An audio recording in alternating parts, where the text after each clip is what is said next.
안녕하세요. 새벽이에요. 오늘도 들러주셔서 감사합니다. 따뜻한 옛 이야기 한 자락 들으시며 잠시 쉬어가세요. 조선 중기 강원도 끝자락 동해를 마주한 작은 어촌 마을에 해가 막 떠오르던 새벽이었다.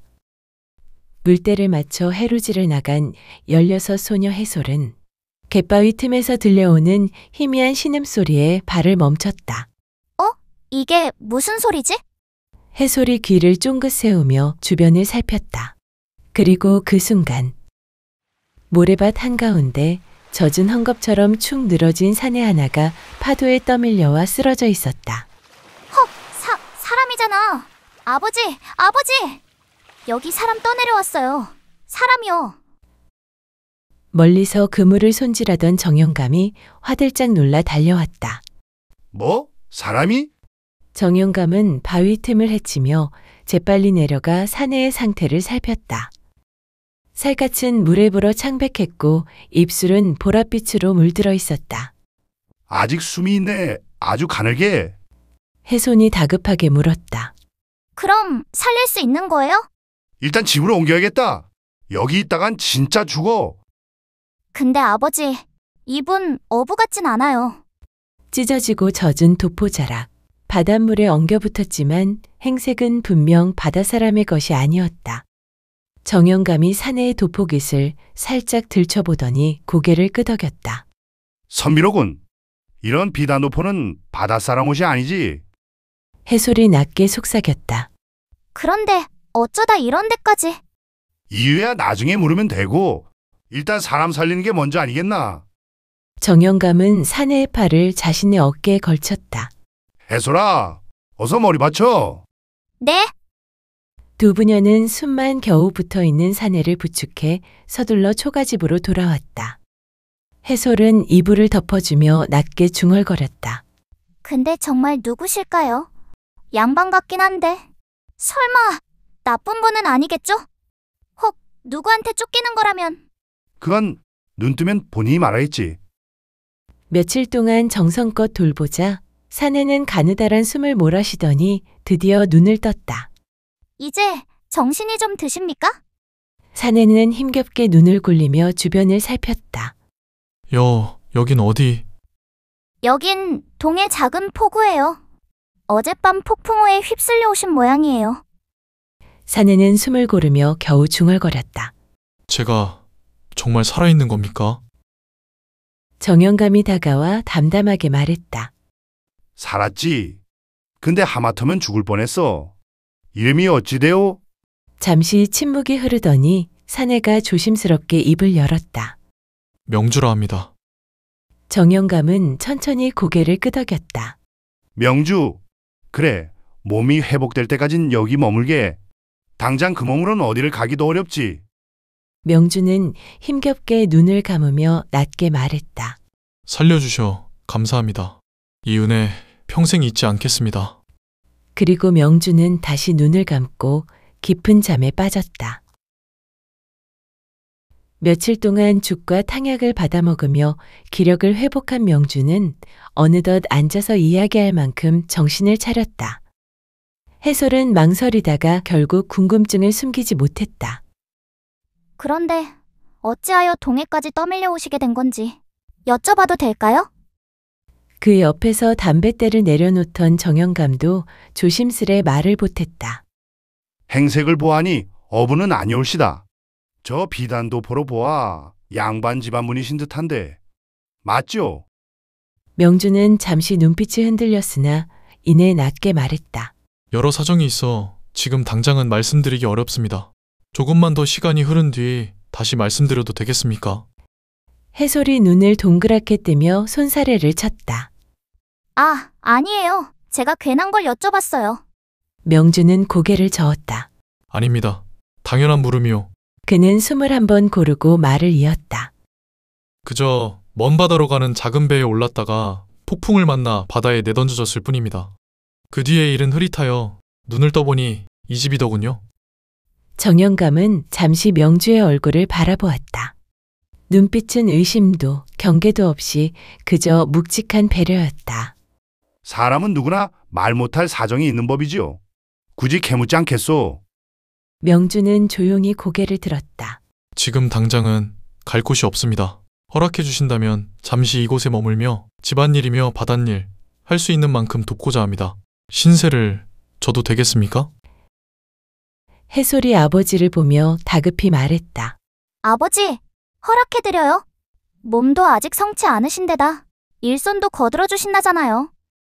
정영감이 천천히 고개를 끄덕였다. 고기잡이는 해본 적 있어? 바닷일은 처음이지만 몸을 쓰는 일이라면 뭐든 하겠습니다. 사내 하나 먹는다고 우리 집이 무너지진 않지. 그리 알고 몸 나을 동안은 여길 집이라 생각하게. 명주는 깊이 허리를 숙였다. 살려주신 것도 머물러 허락해 주신 것도 이 은혜 평생 잊지 않겠습니다. 정영감은 말없이 명주의 손등을 흘끗 보았다. 붙잡는 사람의 굳은 살 하나 없는 손. 그는 아무 말도 하지 않고 담뱃대를 다시 입에 물었다. 다음 날 정영감은 장독대 뒤에서 거친 무명옷 한 벌을 꺼내왔다. 도포는 벗어두시오. 양반 옷차림으로 다니면 마을 사람들 눈에 띄지. 명주는 고개를 숙여 인사하고 무명옷으로 갈아입었다. 옷은 바뀌었으나 그의 태도와 말투는 여전히 점잖았다. 그날 오후 정영감과 명주는 포구 근처에서 젖은 그물을 널어놓고 있었다. 그때 포도 오방수가 하수 둘을 데리고 크게 발을 구르며 다가왔다. 정영감! 오방수의 목소리가 멀리서부터 벼락처럼 내리꽂혔다. 저기 있는 놈 처음 보는 얼굴인데.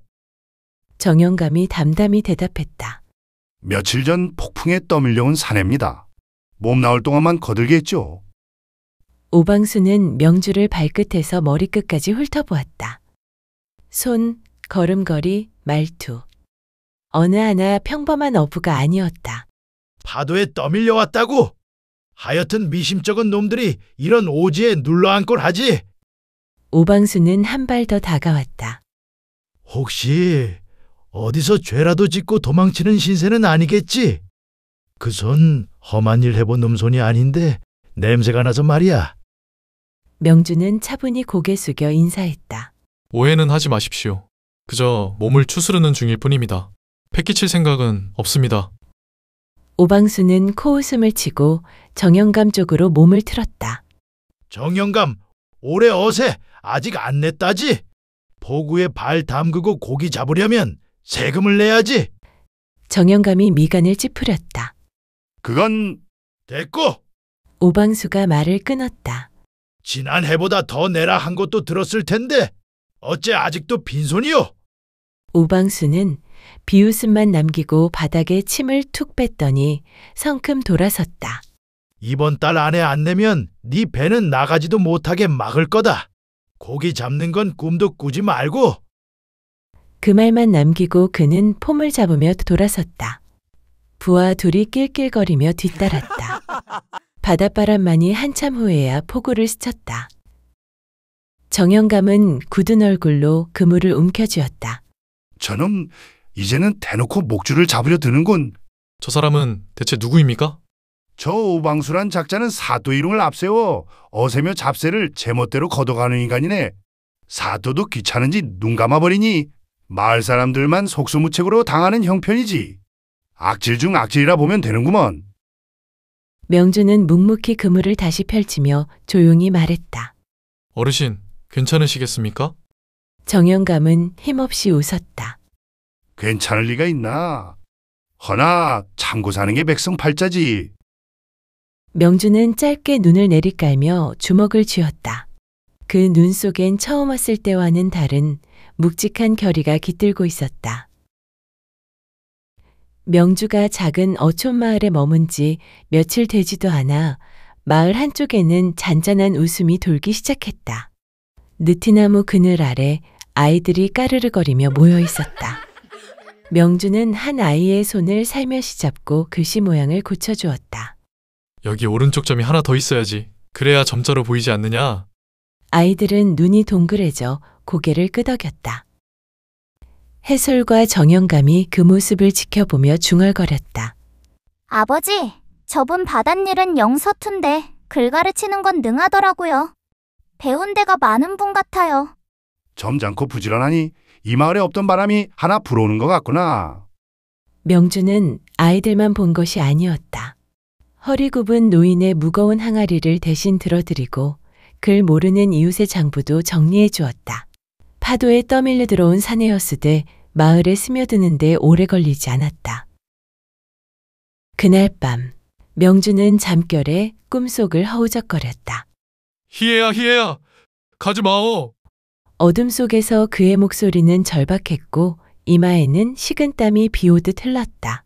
안 돼, 안 돼. 순간 숨이 턱 막혀 눈을 번쩍 떴다. 명주는 거친 숨을 몰아쉬며 둘둘 말린 이불 끝을 꽉 움켜쥐었다. 가슴이 너무 답답해 더 이상 누워있을 수가 없었다. 그는 천천히 밖으로 걸어나갔다. 바람이 가슴팍을 훑고 지나가자 그제야 조금 숨이 트였다. 바닷가 끝자락까지 걸어갔을 때였다. 그때 어둠 속에 낯선 울음소리가 섞여 들렸다. 명주는 귀를 기울였다.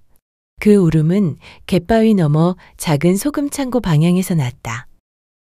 그는 조심스레 다가가니 등불 하나가 어둠을 파고 있었고 그 불빛 아래 여린 팔목을 가진 아이 셋이 거친 소금 자루를 질질 끌고 있었다. 곁에서 오방수의 목소리가 번개처럼 내리꽂혔다. 그것도 제대로 못 들어. 해 뜨기 전에 다 옮겨놔야 한다 했지. 상선이 곧 들이닥친단 말이다. 무거워. 형아, 나 못하겠어. 아이가 힘에 겨워 무릎을 꿇자 오방수가 거칠게 발로 밀쳤다. 배고프단 소리 하지 마. 네 부모놈이 갚지 못한 빚, 지금 네 놈들이 갚는 거다. 아이들의 손등은 얼어붙은 듯 새파랬다. 명주는 한 발 앞으로 나서다가 굳어선 채 입술을 깨물었다. 잠시 후 오방수는 등을 돌려 사라졌고 아이들은 흐느끼며 소금자루에 몸을 기대고 있었다. 명주는 더 다가가지도 돌아가지도 못한 채 한참을 그 자리에서 서 있었다. 밤바람이 사내의 옷깃을 흔들었다. 아침밥을 차린 마루에 명주가 조심스레 앉았다. 정영감이 말했다. 몸이 어디 불편한가? 얼굴이 사색이네. 명주는 몇 번 망설이다 입을 열었다. 어젯밤 소금 창고 앞에서 아이들이 끌려 일하는 걸 보았습니다. 해솔의 젓가락이 덜컥 떨어졌다. 정영감의 눈빛이 어두워졌다. 다 봤는가? 예, 오방수가 아이들을 강제로 일을 시키고 있었습니다. 정영감은 무겁게 숨을 내쉬었다. 그럼 짓이 많네. 해솔이 이를 꽉 깨물었다. 부모 없는 아이들, 빚진 집 자식들, 새벽마다 불러다가 창고에 몰래 빼돌린 소금을 나르게 시켜요. 그뿐이 아니에요. 정영감은 담담하게 말했다. 오방수는 사또 이름을 등에 업고 이 포구에서 못하는 짓이 없지. 약한 사람들만 골라 등골을 빼먹는다. 명주는 미간을 찌푸리며 물었다. 이 마을에서 오래도록 이런 일이 있었습니까? 오래지. 해솔이 낮게 말했다. 우린 아무 힘이 없어요. 명주는 주먹을 조용히 쥐었다. 백성들 고열을 이렇게 짜내는 자를 그대로 둘 수는 없어요. 정영감은 잠시 명주를 바라보았다. 명주 자네. 이 마을 사람들 일에 너무 깊숙이 끼면 자네도 위험해진다. 명주는 고개를 숙이며 말했다. 위험해지더라도 그냥 보고 넘길 수는 없습니다. 해솔은 조금 불안한 표정으로 명주의 소매를 붙잡았다. 제발 조심하세요. 오방수는 우리 마을에서는 법도 사람도 아니에요. 명주는 조용히 답했다. 그런 사람이라면 더더욱 눈 감아선 안 되겠지요.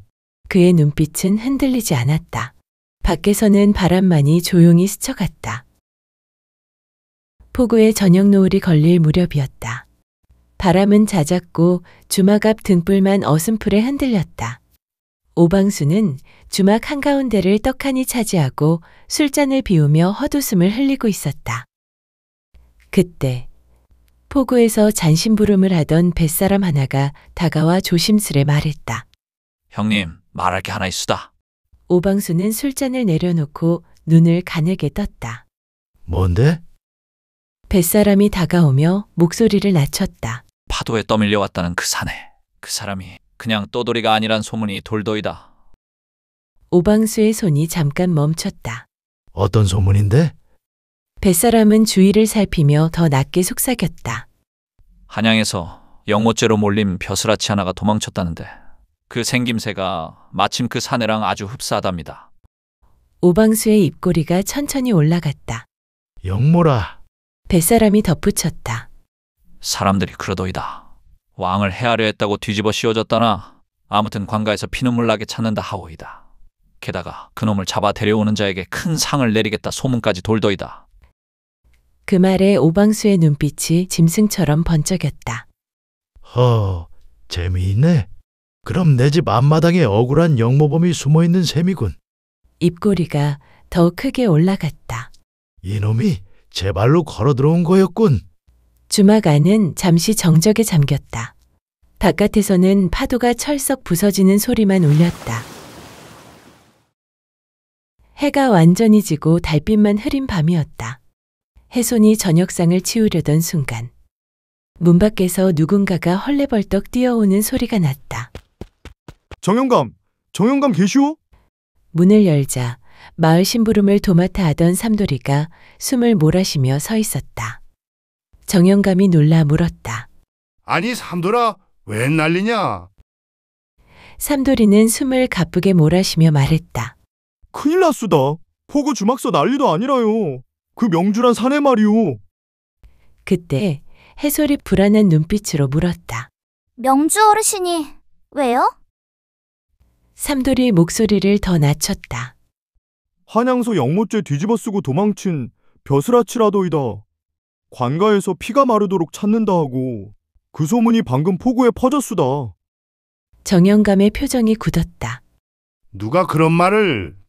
오방수가 방금 주막에서 그 소리를 듣고 눈빛이 그냥 잡아먹을 듯 했어요. 해솔이 사색이 되어 명주를 향해 돌아봤다. 명주는 마루 끝에 조용히 앉아 있었다. 어둠 속에서도 얼굴이 침착했다. 정영감이 명주를 바라보며 낮게 물었다. 명주, 무슨 일인지 이젠 말해줘야 할 것 같구만. 해솔도 떨리는 목소리로 말을 이었다. 어르신, 설마 정말? 잠시 정적이 흘렀다. 명주는 천천히 허리를 곧게 펴며 입을 열었다. 두 분께는 숨기고 싶지 않았습니다. 불빛이 그의 옆얼굴을 스쳤다. 저는 한양의 정산품 사원부에서 벼슬하던 사람입니다. 해솔이 놀라 숨을 삼켰고 정영감도 눈썹을 치켜 올렸다. 명주는 낮고 담담하게 말을 이었다. 권세를 쥔 무리들의 비리를 조사하여 전학계 아래기 위해 상소를 마련하고 있었습니다. 그것이 제 목숨을 위태롭게 한 화근이었지요. 석 달 전 한양. 명주의 기와집 안채엔 작은 등불 하나만 흔들리고 있었다. 그는 상소문을 펼쳐놓고 낮게 중얼거렸다. 저들이 날 그냥 두진 않겠지. 며칠 전부터 그가 조사해온 비리 문서가 반대파에게 들킨 것이 분명했다. 명주는 숨겨둔 문서 꾸러미를 꺼냈다. 지방수령과 고관들의 재물 착취, 뇌물, 매관매직이 빽빽이 적힌 상서였다. 분명 이걸 찾으려고 들 테야. 이대감께만이라도 맡겨야 한다. 등불을 끄고 문서를 품에 넣은 채 대문을 나섰다. 등불이 꺼진 집 지붕 위로 두 명의 자객이 살금살금 기어 내려왔다.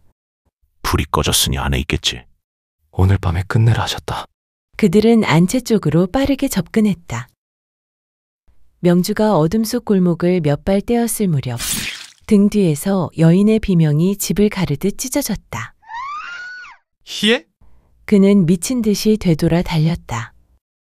안채문이 벌컥 열리며 검은 옷의 자객이 모습을 드러냈다.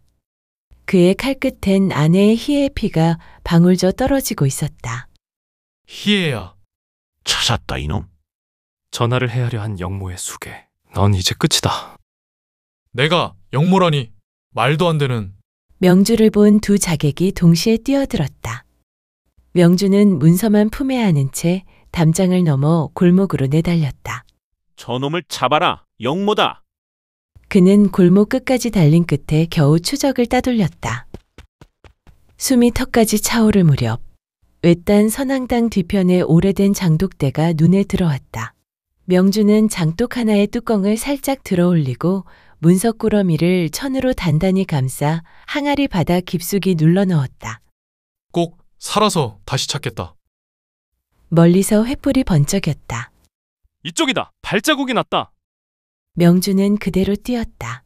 처마 밑을 비집고 젖은 시장 골목을 가로질러 사람들 없는 새벽의 한양거리를 온몸으로 헤쳤다. 가까스로 명주는 한양에서 빠져나온 뒤 곡식 운반 마차 뒤편에 숨어 며칠을 때우고 산길과 강가를 따라 사람들의 눈을 피해 동쪽으로 걸어갔다. 지친 몸을 이끌고 드디어 강릉 북은 작은 포구에 닿았을 때 회색빛 새벽바다 위에 출항 준비를 하는 작은 외선이 보였다. 외관으로 물건을 싣고 가는 자파선이었다. 명주는 선주에게로 다가갔다. 부탁드립니다. 이곳에 더 머물면 제 목숨을 부지하기 어렵습니다. 가시는 길에 저를 태워주실 수 있겠습니까? 선주는 명주의 몰골을 보고 한참을 망설이다가 작게 고개를 끄덕였다. 별다른 짐은 없죠? 그럼 타시오. 바람이 세니 서둘러야 하오. 명주는 그렇게 배 위로 올라탔다. 배가 바다로 나아간 지 몇 시간 지나지 않아 거센 풍랑이 몰아쳤다. 어두운 물결이 배를 뒤엎고 명주의 몸은 깊은 밤바다로 추락했다. 그 뒤의 일은 저도 희미합니다. 명주의 고백이 끝나자 정영감과 해솔은 아무 말도 하지 못한 채 그를 바라보기만 했다. 정영감이 먼저 입을 열었다. 자네가 그런 깊은 일을 겪은 줄이야. 여태 웃으며 지내더니 속에 그런 벼락 같은 일을 품고 있었구먼. 해솔도 입술을 떨며 말했다. 근데 벌써 오방수기에 들어갔다잖아요. 곧 들이닥칠 거예요. 명주는 고개를 깊이 숙였다. 저 때문에 두 분까지 해를 입힐 수는 없습니다. 오늘 떠나겠습니다. 정영감이 낮게 한숨을 내쉬었다. 이제 와서 무슨 소리냐?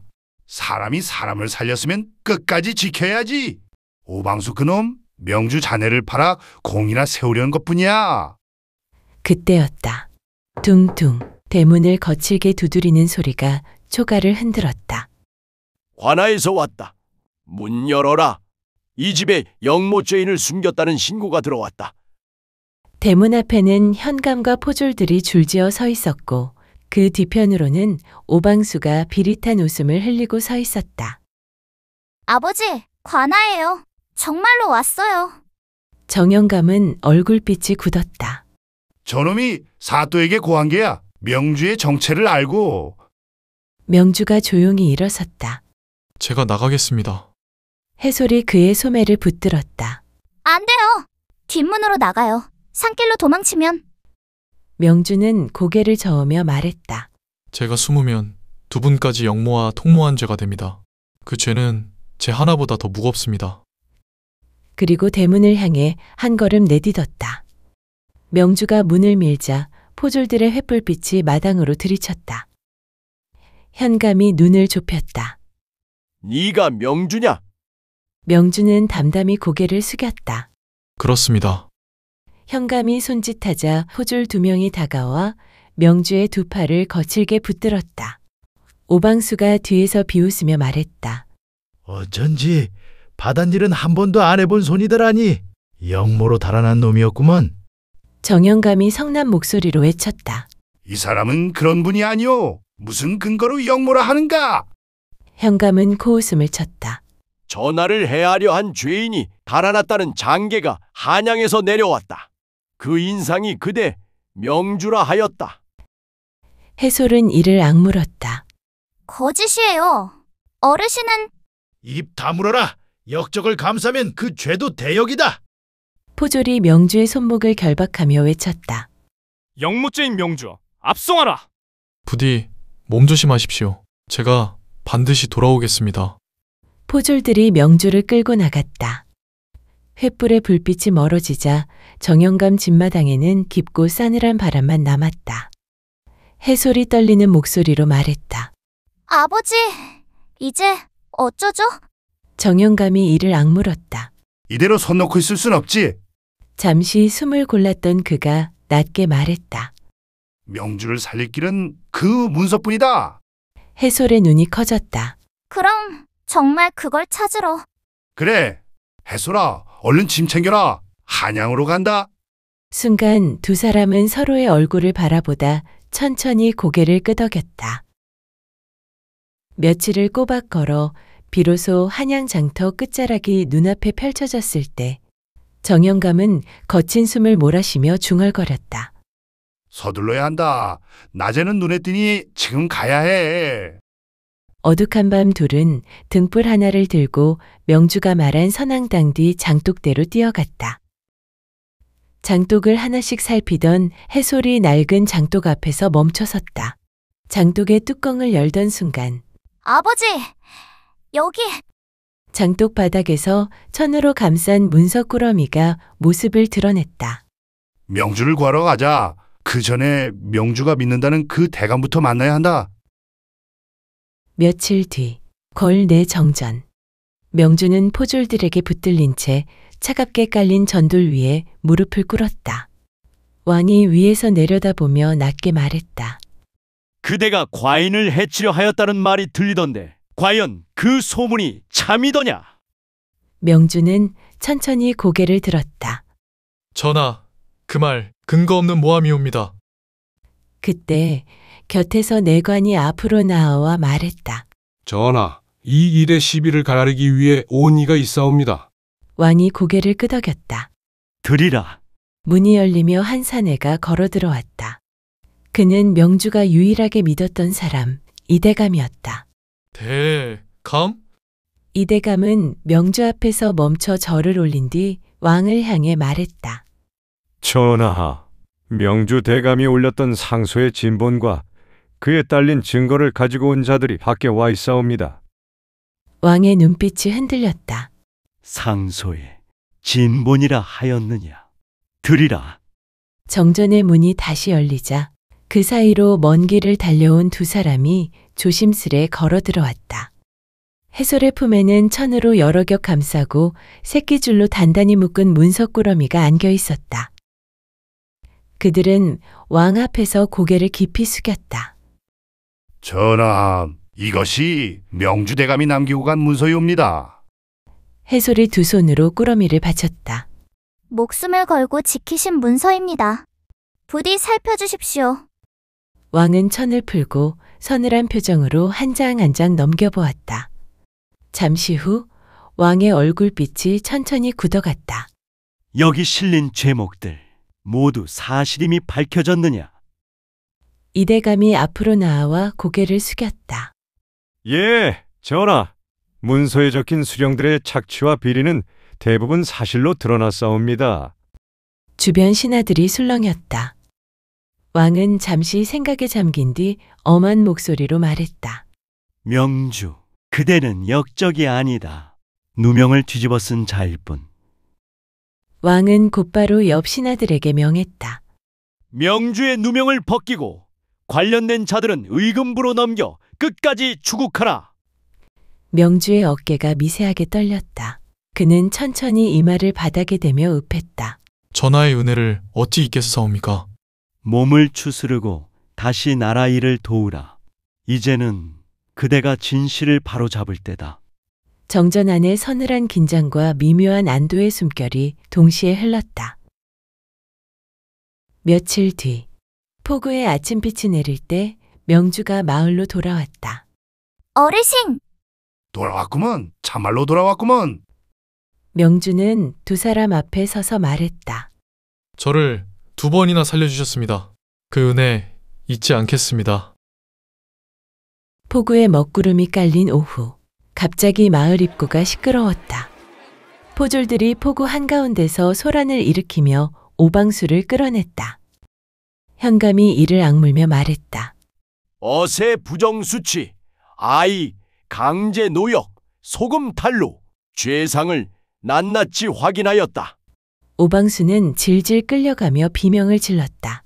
나으리, 아니 그게... 그때 사람들 사이에서 명주가 도포자락을 날리며 걸어 나왔다. 오방수는 명주를 보는 순간 입술이 파르르 떨렸다. 명주, 네 놈이 아직도 살아있어? 명주는 차갑게 말했다. 오방수, 백성을 울리고도 오래 버틸 수 있을 줄 알았느냐?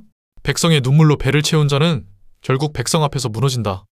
오방수는 포졸들에게 질질 끌려갔다. 포구에는 바람과 파도 소리만 남았다. 해솔이 조용히 웃었다. 이제 정말 끝이군요. 명주는 짧게 고개를 끄덕였다. 이제는 이 마을도 숨을 쉴 수 있겠지요. 그래, 다 자네 덕분일세. 명주는 부드럽게 웃었다. 살려주시고 믿어주신 덕입니다. 포구 위로 해질 무렵 붉은 빛이 천천히 번져갔다.